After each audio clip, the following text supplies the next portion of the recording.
La mansión de los Cordeiro era imponente, pero había algo inquietante en su silencio.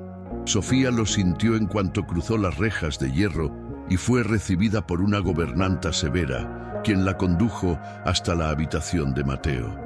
El niño de 10 años estaba acostado, inmóvil, rodeado de máquinas que monitoreaban sus signos vitales. Su rostro era sereno, pero sus ojos cerrados parecían esconder algo que nadie más percibía.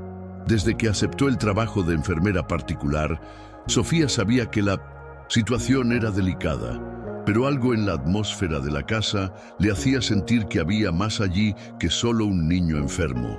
Al conocer a Felipe, el padre del niño, percibió su preocupación genuina.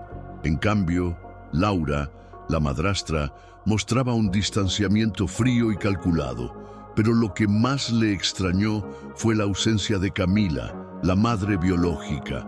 En los primeros días, Sofía cumplió su trabajo con dedicación, asegurándose de que Mateo recibiera los cuidados adecuados. Sin embargo, algo comenzó a inquietarla. Pequeños detalles que al principio parecían insignificantes se volvieron imposibles de ignorar. Ciertas palabras pronunciadas en voz alta provocaban cambios sutiles en la expresión del niño. En algunos momentos, juraba haber visto sus dedos moverse como si intentara responder. Al principio, pensó que se trataba de espasmos involuntarios, hasta que una noche, mientras ajustaba los aparatos, Mateo parpadeó lentamente, como si intentara comunicarse. Su corazón se aceleró. ¿Y si el niño no estaba tan inconsciente como decían? La inquietud de Sofía creció. Cada vez que mencionaba algo sobre la familia, los monitores cardíacos de Mateo registraban alteraciones sutiles, como si reaccionara al escuchar ciertos nombres. Decidida a probar su sospecha, esperó a estar sola con él y sostuvo delicadamente su mano. «Mateo, si puedes oírme, intenta apretar mis dedos». Durante largos segundos, nada sucedió. Pero justo cuando estaba a punto de rendirse, sintió una leve presión en su mano. Su pecho se oprimió. No era una coincidencia. Mateo estaba allí, atrapado dentro de su propio cuerpo, intentando comunicarse. Sofía sabía que debía actuar con cautela. Si sus sospechas eran ciertas, significaba que el niño estaba siendo mantenido en ese estado de manera sospechosa. ¿Pero por quién? ¿Y por qué? Observando la rutina de la casa, notó que Laura rara vez se acercaba a Mateo. Felipe, en cambio, pasaba largos periodos al lado de su hijo, pero su mirada era extraña, cargada de una tristeza perturbadora. La situación se volvió aún más confusa cuando, una tarde, Camila apareció de sorpresa. La madre biológica de Mateo parecía ansiosa, casi desesperada. «Él ya ha sufrido demasiado», murmuró con lágrimas en los ojos, antes de lanzar una mirada cargada hacia Laura. Había una guerra no dicha ocurriendo en esa casa, y Sofía estaba en medio de ella. La presencia de Camila despertó una tensión aún mayor en la mansión. Laura, siempre fría y controladora, parecía aún más rígida, evitando cualquier contacto visual con la exmujer de Felipe. Mientras tanto, Camila observaba a Mateo con una mezcla de culpa y dolor. Sofía percibió que, a pesar de la distancia, la madre biológica del niño aún sentía un amor genuino por él. Pero había algo mal. ¿Por qué estaba alejada? ¿Por qué hablaba como si Mateo estuviera condenado? Las dudas se multiplicaban y la enfermera sentía que estaba lidiando con una historia mucho más grande de lo que imaginaba. Decidida a encontrar respuestas, Sofía comenzó a observar cada detalle con más atención. Fue entonces cuando encontró algo perturbador: un pequeño frasco de medicamento escondido en el cajón del buró junto a la cama de Mateo. La etiqueta indicaba un sedante potente, pero la dosis era demasiado alta para ser prescrita a un paciente en estado vegetativo. Su corazón se aceleró. ¿Quién estaba administrando eso? ¿Y con qué intención? Sus ojos se dirigieron a Felipe. ¿Era posible que el propio padre estuviera detrás de la condición de su hijo? La idea era aterradora, pero tenía sentido. ¿Y si Mateo no estaba simplemente enfermo, sino siendo mantenido en ese estado a propósito? Sofía sabía que necesitaba pruebas antes de tomar cualquier acción. Si confrontaba a alguien sin evidencias concretas, podría ser alejada y perder la oportunidad de ayudar a Mateo. Entonces, decidió actuar discretamente.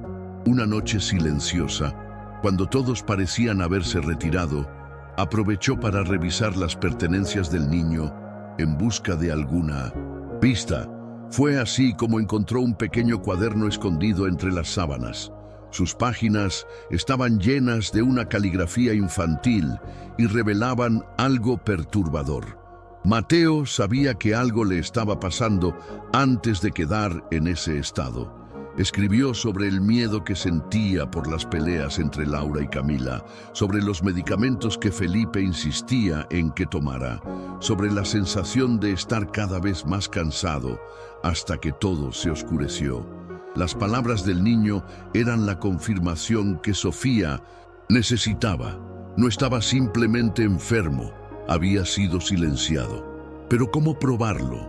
Mientras pensaba en un plan, decidió vigilar a Felipe más de cerca, y entonces lo sorprendió en el momento exacto en que entró en la habitación.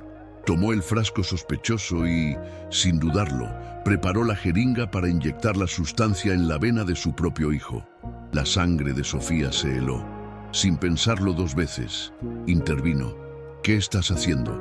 Su voz sonó más firme de lo que esperaba. Felipe se detuvo, mirándola con ojos fríos, pero no intentó justificarse. Solo soltó un suspiro pesado, como si supiera que había sido descubierto. Él no necesita sufrir más, murmuró. Fue en ese instante que Sofía lo comprendió. No era negligencia, era algo mucho peor. El pánico se apoderó de la casa. Sofía no dudó. Sacó su teléfono del bolsillo y llamó a emergencias, mientras Felipe, al darse cuenta de que estaba acorralado, soltó la jeringa e intentó argumentar, pero ya era demasiado tarde.